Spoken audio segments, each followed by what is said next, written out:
사랑하는 성도 여러분, 오늘 복음은 주님께서 갈릴리 호숫가 어느 산 위에서 펼치시는 산상수훈의 두 번째 자락입니다. 예수님께서 앉아 계신 이곳이 얼마나 아름다울지 상상을 해보지만 잘 되지는 않습니다. 프랑스의 학자 르낭은 예수님께서 하늘나라의 꿈을 꾸기에 이보다 더 아름다운 곳이 지상에는 없었을 것이다 할 정도로 이곳은 아름다운 곳이었습니다. 이스라엘에는 흔히 5계절이 있다고 하는데 봄, 여름, 가을, 겨울 외에도 갈릴리의 봄이라고 하는 주님께서 펼치시는 이 시기에 계절은 그렇게 아름다웠던 모양입니다. 예수님께서는 산 위에 앉으셔서 당신 앞으로 나오셨던 무리와 제자들을 향하여 입을 떼셨습니다. 마음이 가난한 사람 복이 있습니다. 천국이 하늘나라가 그들의 것입니다. 슬퍼하는 사람 위로를 받을 것입니다. 온유한 사람 복이 있습니다. 땅을 유업으로 받을 것입니다. 옳은 일에 목마르고 굶주린 사람 만족할 것입니다. 긍휼히 여기는 사람 긍휼히 여김을 받을 것입니다. 마음이 깨끗한 사람 하나님을 볼 것입니다. 평화를 위하여 애쓰는 사람 하나님의 자녀라 일컬음을 받을 것입니다. 옳은 일을 위하여 핍박받는 여러분 하나님 나라가 여러분의 것입니다 라고 팔복을 선포하신 후에 오늘 말씀을 하십니다. 산상수훈을 가만 이렇게 묵상해 보면 예수님의 산상수훈은 우리를 위로하게 하기도 하고 격려하기도 하고 우리가 새롭게 일어서서 진취적으로 새 삶을 살아가라는 복된 초대가 함께 들어 있습니다. 과거에 머물러 있지 않고 새롭게 하나님 나라로 진입하라는 강력한 초대가 들어 있기도 합니다. 오늘 복음은 그렇습니다. 여러분은 이 지상의 이 세상의 소금입니다. 소금이 제맛을 잃으면 길가에 뿌려져 밟힐 뿐입니다. 여러분은 세상의 빛입니다.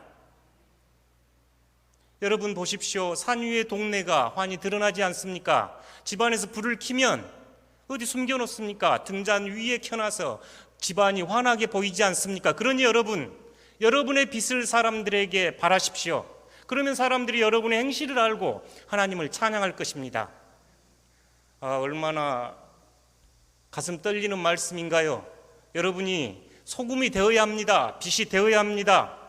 그런 말씀이 아니라 여러분은 세상의 소금입니다. 여러분은 세상의 빛입니다.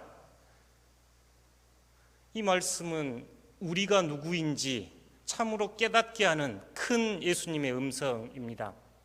저희가 마태복음 7장에 보면 예수님께서 거짓 선지자들을 알아차리는 방법을 말씀하시면서 나무를 보면 그 열매 맺는 것을 보면 그 나무를 안다고 말씀하셨지요.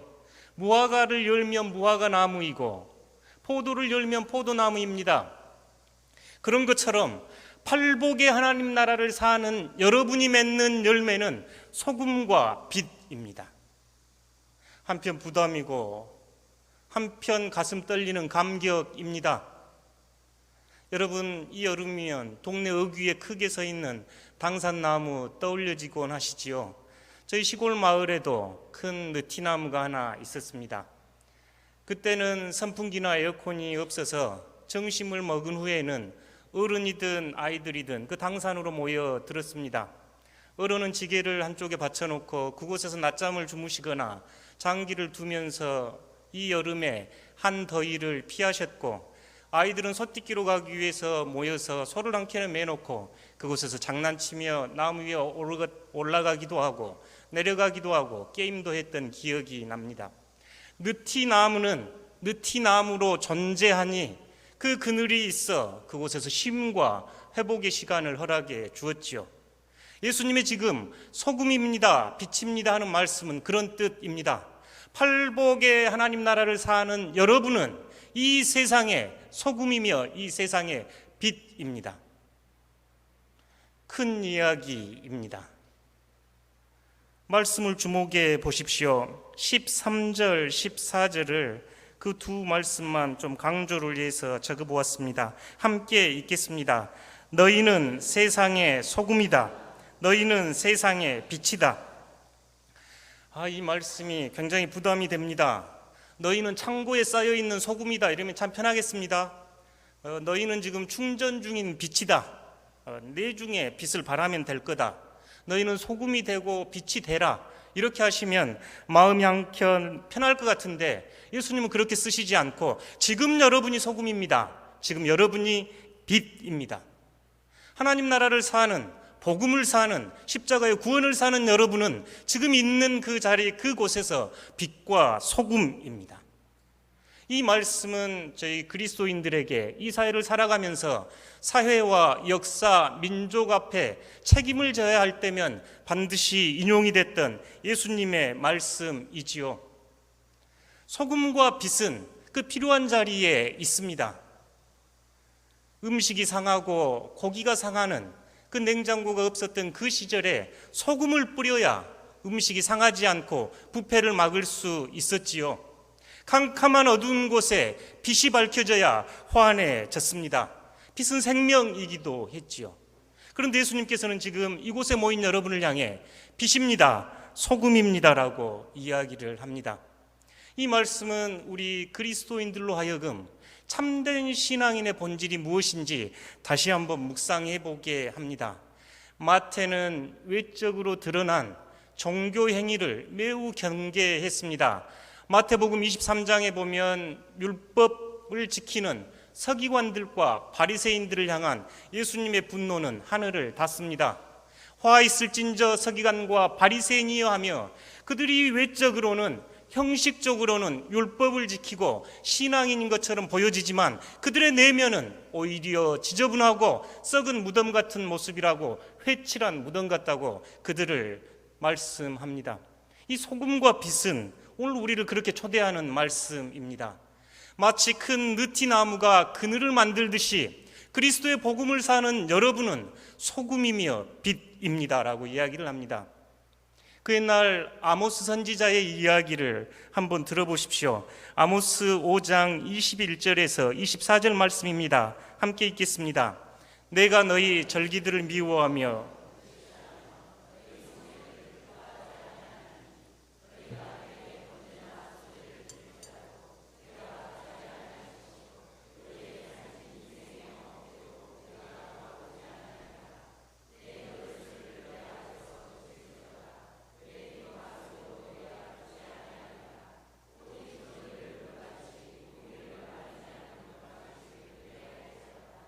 아멘. 참 무서운 말씀입니다. 만약 오늘 우리에게 했으면 여러분 예배 때려치십시오 이렇게 이야기하는 거죠. 저는 여러분이 드리는 예배 즐겁게 받지 않습니다. 여러분이 절기에 따라 시간에 따라 찬송하고 찬양하는 것 기쁘게 받지 않습니다. 오히려 그것보다 더 중요한 건 정의와 공법이 흐르는 세상입니다. 이렇게 초대하는 아모스 선지자의 이야기는 예수님을 통해서 우리에게 여러분은 소금입니다, 여러분은 빛입니다 라고 이야기를 합니다. 오늘 이 말씀은 2019년 8월 15일 광복 74주년을 맞이하면서 우리로 하여금 다시 한번 이 세상 안에서 소금과 빛으로 살아가는 것이 어떤 의미인지를 다시 묵상하게 합니다. 소금은 부패하고 썩어져가는 그 자리에서 자신을 녹여 자신의 존재가 드러납니다. 어둠이 있는 곳에 빛이 드러나지요. 소금과 빛은 그 시간, 그곳, 지금 여기에서 주어진 역할을 잘 감당하는 모습을 우리에게 보여줍니다. 2019년 8월 우리는 지금 어떻게 이 사회와 이 민족 앞에 빛과 소금의 역할을 감당할 수 있겠습니까? 저희는 일제강점기로부터 해방된 8월 15일을 광복절 74주년을 기념하는 예배를 드립니다. 올 7, 8월은 더욱 뜨겁습니다. 그 이유는 일본의 아베 정권이 과거 역사를 부인하며 경제 침략을 자행하고 있기 때문입니다. 이런 역사적인 상황 앞에 오늘 예수님께서 우리에게 여러분은 세상의 소금입니다, 세상의 빛입니다 라는 이 말씀은 치열한 역사적 현장과 치열한 이 땅의 삶 안에서 빛과 소금으로 살아가라는 강력한 초대가 들어 있습니다. 이 복음을 좀 더 깊이 이해하기 위해서 저희가 일제강점기에 보였던 신앙의 두 가지 모습과 일본인 두 사람의 이야기를 통해서 우리가 어떻게 소금과 빛의 길을 걸을지 함께 나누어 보도록 하겠습니다. 구한말 국가가 혼란에 빠지고 어지러웠을 때 저희 나라에는 기독교 복음이 전해 들어왔습니다. 많은 선각자들이 그리스도교의 복음이 이제 우리 민족과 우리에게 새로운 소망이 있음을 발견하고 적은 수였지만 그들은 신앙을 받아들이고 조국과 민족을 위하여 애썼습니다. 백사인 사건, 신민의 사건, 3.1절 운동이 그렇습니다. 3.1운동 당시 전 국민의 1.5%가 기독교인이었다고 합니다. 당시 민족 지도자 33명 중에는 16명의 기독교인이 참석을 했고 이 3개월간 징역에 잡혀간 이들의 56%가 기독교인이었다고 합니다. 3.1운동 후에 일본 제국주의는 한국의 기독교가 더 이상 사회적 참여나 역사적 의식을 갖지 못하도록 그런 행동들을 하였습니다. 미약하고 적은 초대 교회였지만 이 1.5%의 기독교인은 우리나라가 자주국이고 독립국임을 선포했던 소금과 빛의 역할을 감당했던 그 시절도 있었습니다. 그렇지만 우리가 알듯이 일제 후반기의 한국 기독교는 버려진 소금처럼 그 맛을 잃었습니다. 교회는 신사참배를 강행했고 예배를 드릴 때에도 천황에게 머리를 조아리는 행위를 하였습니다. 교회 종탑을 뜯어 비행기를 만들도록 헌물을 했고 자녀와 아이들이 징용에 나가도록 노래를 불렀습니다. 외적으로 그게 부정적인 영향을 미친 것뿐만 아니라 내적으로도 심각한 기독교 신앙을 왜곡시켰습니다. 출애굽기나 예언서는 교회에서 읽고 설교가 금해졌습니다. 찬송에 나오는 하나님을 왕이라고 하거나 주님을 왕이라고 하는 찬양, 예수가 왕이라고 하는 찬양은 개사되어야 했습니다. 신앙은 내면적인 것이고 죽어서 천국 가는 이야기이지 이 사회에 참여하는 비역사적이고 비책임적인 태도로 신앙을 전락시켜 버렸습니다. 그래서 기독교인들은 열광적이고 기복적인 신비주의가 마치 기독교 신앙의 전부인 것처럼, 죽어서 가는 천국이 전부인 것처럼 소금과 빛이라는 이 가르침은 한쪽에 치워버렸던 시절이 바로 일제시대였습니다. 여러분, 우리가 무엇을 배워야 합니까? 소수의 3.1운동에 참여하며 자신들을 아낌없이 조국을 위해서 헌신했던 그 모습이 참된 신앙의 모습인가요? 아니면 신사참배를 하며 성경과 예배를 왜곡시키는 그 행위를 받아들였던 것이 소금과 빛의 역할인가요? 저희는 2019년을 영적 부흥으로 민족의 동반자 되게 하소서 하는 기도를 1년간 드리고 있습니다. 사실 이 말씀은 우리로 하여금 이 민족에게 다시 희망이 되는 교회, 이 민족에게 소금과 빛의 사명을 감당하는 교회가 되라는 우리의 기도와 소원이 들어 있습니다. 일본인 2명을 살펴보고 싶습니다. 여러분, 우리 모두는 나라를 사랑합니다. 그리고 예수님을 사랑합니다. 그러면 어떻게 우리는 예수님을 사랑하며 나라를 사랑하는 그리스도인들이 될 수 있을까요? 사실 말씀을 가만 묵상해 보면 예수님은 유대인들이 선택받은 민족, 특별한 민족이라고 하는 그 그릇된 생각들을 깨뜨려 버리고 누구든지 하나님의 뜻을 행하는 사람은 내 형제 자매며 어머니라는 보편적인 가치를 우리에게 던져주셨습니다. 사실 그렇기에 우리는 국경을 넘어서, 나라를 넘어서, 민족을 넘어서 그리스도 예수 안에서 한 형제요, 한 자매임을 선포할 수 있습니다. 복음에는 국경은 없습니다. 그러나 그리스도인들은 국가가 있습니다. 일본의 2 사람을 통해서 우리가 어떻게 나라를 사랑하고 어떻게 복음에 응답해야 하는지를 조금 더 나눠보도록 하겠습니다. 저도 일본을 잘 모릅니다만 요새 아베 신조 때문에 일본을 많이 배웁니다. 어떤 방송인 말처럼 땡큐 아베, 교합입니다. 그간 우리 사회 곳곳에 뿌리 깊게 숨어 있었던 친일 세력들이 얼굴을 내밀고 있고, 언론, 정치, 경제가 어떻게 왜곡되어 있는지를 요새 연일 잘 보여주고 있어서 참으로 진정한 조국의 해방이, 조국의 독립이 지금이구나 하는 생각이 들어서 오히려 감사한 생각도 듭니다. 여러분이 요새 많이 듣는 사람 이름 중에 요시다 쇼인이 있습니다. 일본 지도를 보면 저 아래쪽 야마구치현입니다. 임진왜란 때 가장 먼저 이 조선을 침략했던 선발대가 있었던 곳이고 중요한 장수들이 저곳 출신들입니다. 일제강점기에 한일병탄에 앞장섰던 이들, 이토 히로부미가 저곳에서 뿌리를 두고 있습니다. 아베 신조가 가장 존경한다는 요시다 쇼인이 저곳 출신입니다. 요시다 쇼인은 우리에게 매우 위협이 됐던 사람이지요. 구한말 일본과 우리나라는 상황이 비슷했습니다. 앞바다에 서양의 함대가 뜨기 시작했고 그들은 무력으로 개국을 요구했지요. 이때 요시다 쇼인은 일본이 살아남는 방법은 서구에게 문호를 개방하고 서구의 기술을 배워야 한다. 그래서 서구의 기술을 배워서 우리가 서양 열강에게 입은 손해를 조선과 아시아 국가들에게서 회복해야 한다는 정한론을 펼칩니다. 요시다 쇼인의 제자들이 90여 명에 불과했는데요. 이들이 메이지 유신을 성공시킵니다.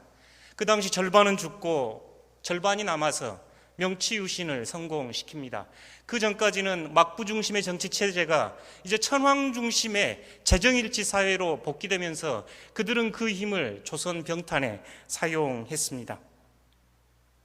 저희가 아는 이토 히로부미나 테라우치 총독이 다 요시다 쇼인의 제자들입니다. 아베가 가장 존경한다는 인물이지요. 지금 아베가 꿈꾸고 있는 사회는 그 명치유신 시대에 천황이 모든 것을 다스리는 그 시대를 꿈꾸고 있습니다. 이 요시다 쇼인의 영향은 일본 사람들에게만 미친 건 아닙니다. 우리나라에도 이 사람을 따라 유신을 단행했던 사람이 있고 쿠데타를 일으킨 후에 명치유신의 지사들이 떠올린다고 하며 자신이 가장 존경하는 인물이 요시다 쇼인이라 했던 이가 18년간 대통령 자리에 있었습니다. 자신의 나라의 평안과 자신의 나라의 부를 위하여 우리나라와 아시아의 많은 민족들에게 피와 눈물을 요구했던 인물입니다. 정한롤의 논리를 제공했던 사람이 이 요시다 쇼인입니다. 지금 저희가 야스쿠니 신사 이야기가 가끔 나오는데요. 그 신사 1호 신이가 지금 이 요시다 쇼인입니다. 여러분, 한 나라를 사랑하는 방식이 요시다 쇼인 같다면 어떻게 되겠습니까? 꽃다운 나이에 피어보지도 못한 유관순 열사나 안창호 의사, 윤봉길 열사, 400만의 징용, 20만의 유안부들, 신앙의 절개를 지키기 위해 십자가의 길을, 순교자의 길을 걸어야 했던 주기철 목사와 같은 고통의 삶은 어디에 있습니까? 지금 아베 정부는 그것을 부정하고 있습니다.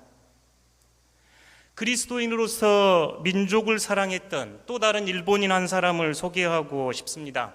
그는 저 북쪽 홋카이도에 있는 삿포로 출신의 우찌무라 간조입니다. 그의 책들은 우리나라에도 많이 번역되어 있고 지금도 출판되고 있습니다. 그의 회심기나 그의 로마서 연구 같은 경우는 로마서를 공부하는 이들에게 필독서처럼 읽혀지는 아주 좋은 주석서입니다. 그의 전집이 10권으로 출판되기도 했고 일본 기독교인의 거울, 일본 기독교인의 양심이라고 일컬어지는 이가 우찌무라 간조입니다. 우리나라의 함석헌 선생이나 김교신 선생의 성서조선이 이 우찌무라 간조의 영향을 받았습니다. 이 우찌무라 간조는 저희가 소년이여 야망을 가져라 그 이야기를 했다는 윌리엄 클락 선교사가 교장으로 있었던 저 삿포로의 농업학교에서 기독교 신앙을 갖게 됩니다. 그는 기독교 신앙을 가진 후에 일본을 성서 위에 세우자 하는 성서 연구를 발행하여 그리스도를 위하여, 나라를 위하여 하면서 자기 민족 사랑과 그리스도에 대한 사랑을 동시에 추구했던 사람입니다. 그는 이렇게 이야기합니다. 나는 두 개의 제1을 사랑한다. 그 외에는 아무것도 사랑하지 않는다. 하나는 예수 지저스이고 다른 하나는 일본 재팬이다 라고 이야기를 합니다. 러일 전쟁 직후에 전 일본이 승전으로 들떠 있을 때 우찌무라 간조는 외칩니다. 앞으로 일본은 동양 평화를 위한다면서 더 큰 전쟁을 할 것입니다. 그러면 하나님이 일본에 불벼락을 내리게 할 것입니다. 일본이 아시아 평화에 기여하여야 나라의 장래가 있습니다. 지금처럼 서구 제국주의 흉내를 내어 이웃 나라들에 대한 침략 전쟁을 계속한다면 가미사마, 일본말로 하나님께서 일본 하늘에 불벼락을 떨어뜨릴 것입니다. 러시아를 물리쳤다고 좋아하는 일본 국민들 앞에서 우찌무라 간조는 하나님께서 성경에는 금하고 있습니다. 칼을 쓰는 자 칼로 망합니다 하신 예수님 말씀을 인용하며 일본은 전쟁이 아니라 평화로 아시아에 기여해야 한다고 외쳤습니다. 이 이야기를 즐겨 들을 일이 없었겠지요. 그는 직장에서 쫓겨나야 했고 손가락질 받으며 심지어 기성교회에서조차 버려지는 삶을 살았습니다. 이 우찌무라 간조의 비문은 그가 얼마나 한 일본인으로서 그리스도를 사랑했는지를 잘 보여주는 그의 삶에 대한 요약과 같습니다. 그의 비문에는 영어와 일본어로 이렇게 쓰여 있다고 합니다. I for Japan, 나는 재팬을 위해, Japan for the world, 일본은 세계를 위해, the world for Christ, 세계는 그리스도를 위해, and all for God, 모든 것이 하나님을 위하여.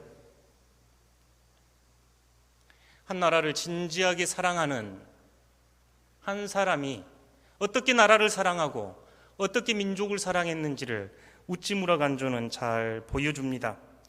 그렇기에 우리나라 초대교회의 김교신 선생, 함석헌 선생, 안창호 선생, 손양원 목사님도 이 우찌무라 간조의 책들을 매우 사랑하며 탐독했다고 알려져 있습니다. 사랑하는 성도 여러분, 어떻게 그리스도인이 민족을 사랑하고 민족의 동반자가 될 수 있겠습니까? 요시다 쇼인처럼 다른 민족을 침략하여 그곳에서 갖는 이득으로 통해 그들의 배를 불리며 그들의 나라를 부강시키시기 원하십니까? 아니면 우찌무라 간조처럼 그리스도의 복음을 품고 사는 한 그리스도인이 말씀 위에 세워지는 국가, 모든 것이 하나님께 영광 올려드리는 그런 복음을 꿈꾸는 사람으로 민족과 나라를 사랑하는 사람이 되고 싶으신가요? 이제 말씀을 맺어보려고 합니다. 마태복음 5장 16절은 이렇게 말씀합니다. 함께 읽겠습니다. 이와 같이 너희 빛이 사람 앞에 비치게 하여 그들로 너희 착한 행실을 보고 하늘에 계신 너희 아버지께 영광을 돌리게 하라. 아멘. 좋은 나무가 좋은 열매를 맺습니다. 동네 의계의 당산나무는 그 존재 자체로 그늘을 제공해 줍니다. 예수 그리스도의 은혜로 구원을 입은 여러분, 십자가의 놀라운 은총을 맛본 여러분은 소금과 빛으로 살아가야 합니다. 소금과 빛이 어떻게 존재하는가요? 소금은 자신을 녹여 없어질 때 그 대상이 살아납니다. 보존됩니다. 빛도 자신을 태워 빛을 발합니다. 이 길을 보여주신 이가 예수님이셨습니다. 철저하게 자기를 비우셨고 자기를 내어주셨고 그 십자가의 길을 가셨기에 우리는 주님께서 이 땅의 빛이며 소금이라고 고백하고 우리 또한 소금이며 빛이 됩니다. 여러분, 다시 한번 그 갈릴리 언덕으로 여러분을 위치시켜 보십시오. 그곳에 모인 이들이 어떤 사람들이었습니까? 가난한 사람들이었습니다. 슬픔에 가득 찬 사람들이었습니다. 위로가 필요한 사람들이었습니다. 의에 줄이고 목마른 사람들이었습니다. 그들이 가진 유일한 힘은 마음이 깨끗하고, 그들이 가진 유일한 무기는 마음이 가난한, 그것만 가진 이들이 주님 앞에 있습니다. 그런데 주님은 그들을 향해 여러분이 세상의 소금입니다, 여러분이 세상의 빛입니다라고 초대합니다. 오늘 우리도 마찬가지입니다. 예수님 앞에 모였던 그 무리들처럼 우리도 가난합니다. 우리도 힘이 없습니다. 우리도 애통한 자들입니다. 그렇기에 주님만 바라봅니다 하고 모인 여러분, 여러분은 세상의 소금이며 세상의 빛입니다. 어떻게 하여야 빛이 될 수 있겠습니까? 우찌무라 간조가 쓴 시가 우리들이 가끔 부르는 예수를 생각하고 나는이라는 곡으로 우리들이 자주 부르는 복음송가 중에 하나입니다. 소금과 빛이 되고 싶은 여러분, 소금임에 비치신 여러분, 예수를 생각하며 예수를 따라가는 복된 여러분들 되시기를 축복합니다. 우찌무라 간조의 예수를 생각하고 나는 찬양을 함께 보며 잠시 저희 국가와 민족을 위하여 기도하는 시간 갖도록 하겠습니다.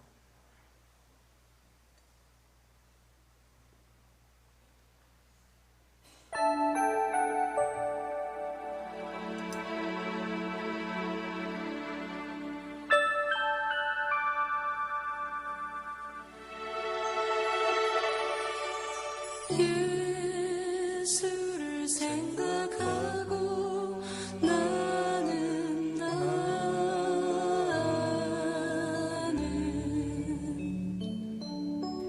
나의 가난함도 슬프지 않고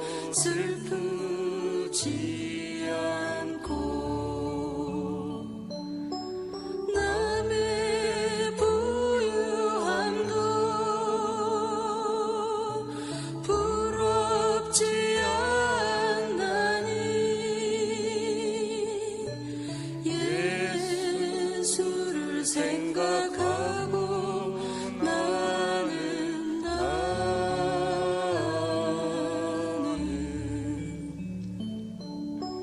오직 감사한 마음이 넘칠 따름이라.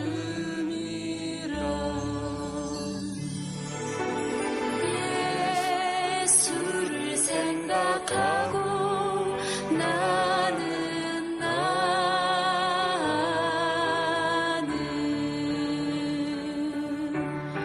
몸의 환난도 괴롭지 않고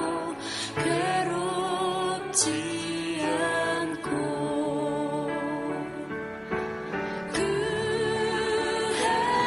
행복도 사모하지 않나니 예수를 생각하고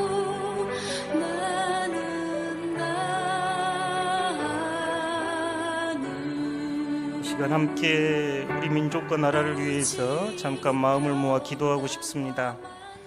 일본 정부는 식민지 지배를 부정하며 경제 침략을 강행하고 한반도의 평화적 번영을 방해하고 있습니다.